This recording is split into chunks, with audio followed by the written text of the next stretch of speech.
조 바이든 대통령이 28일 연방의회 연설에서 프리스쿨과 커뮤니티 칼리지 무상교육 등이 포함된 총 1조 8천억 달러 규모의 교육 및 보육 확대안을 발표하고 연방의회에 협조를 요청했습니다. 이것은 미국 패밀리 플랜이라고도 명명했는데요. 자세한 내용으로는 앞으로 10여 년간 교육과 보육에 1조 달러를 지원하고 중저소득층 가구에 8천억 달러의 세액 공제를 제공하는 등 모두 1조 8천억 달러 규모로 책정되어 있습니다. 여기에는 총 500만여 명의 혜택을 받을 수 있는 프리스쿨 무상교육, 커뮤니티 칼리지 무상교육, 보육비 지원, 유급 육아휴직 확대, 건강보험료 인하, 아동세 공제 등이 포함되어 있습니다. 연소득 40만 달러 이상만 소득세를 인상합니다. 소득 상위 1%가 적용받는 연방소득세 최고 과세 구간 세율을 현행 37%에서 39.6%로 올리고 자본이득세 최고 세율도 현행 20%에서 39.6%로 2배 수준으로 인상한다는 내용입니다. 법인세는 21%에서 28% 인상을 제안했는데요.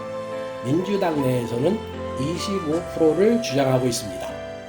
여기서 사실 자본이득세는 부자들이나 낼 수 있는 세금이라고 할 수 있습니다.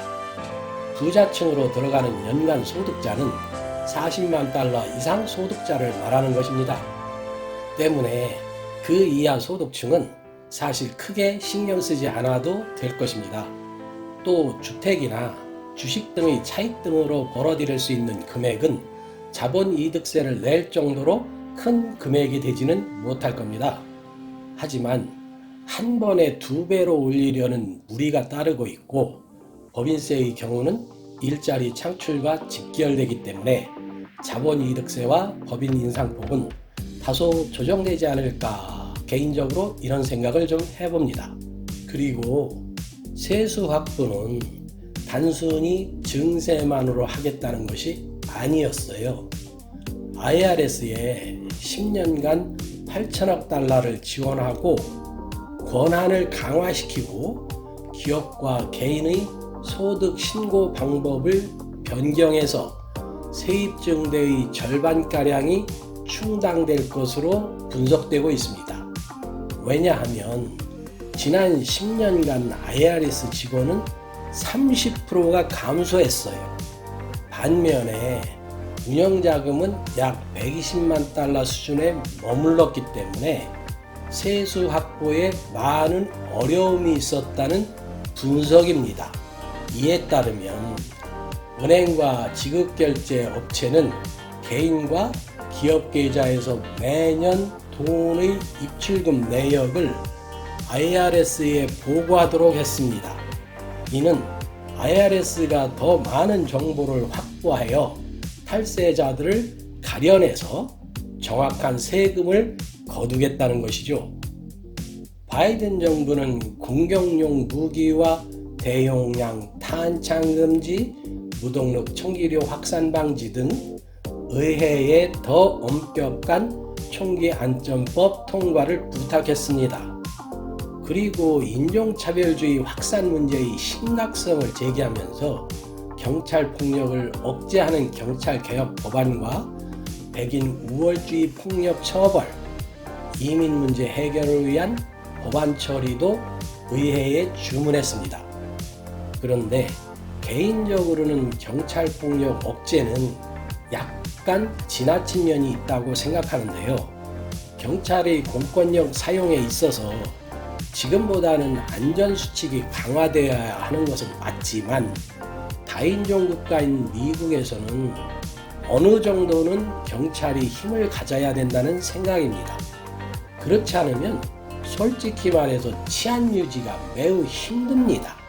바이든 대통령은 이 밖에도 국제 문제, 특히 갈등이 고조되는 중국을 향해 강력한 경고를 했습니다. 그동안 일부에서 바이든은 중국에게 끌려다닐 것이라고 비난을 했거든요. 그런데 그 불신을 일시에 잠재우겠다는 강력한 의지가 담겨 있습니다. 이미 러시아는 선거에 개입했다는 이유로 제재를 당했습니다.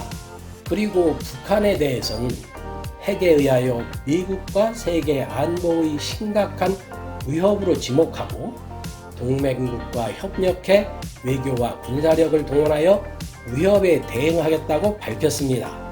트럼프하고는 좀 다른 유형으로, 즉 동맹국과 협력을 하겠다는 것이 매우 중요합니다. 앞으로 민주당과 바이든은 미국을 잘 이끌어갈 것입니다.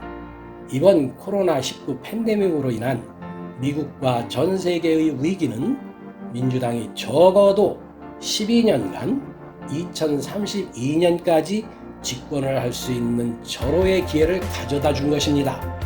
민주당이 바보가 아닌 이상 이 기회를 놓칠 리가 없지요. 끝으로 응원을 부탁드리겠습니다. 구독, 좋아요, 알람, 그리고 댓글까지 올려주시면 더 좋은 영상으로 여러분을 찾아뵙도록 하겠습니다. 고맙습니다. 건강하십시오.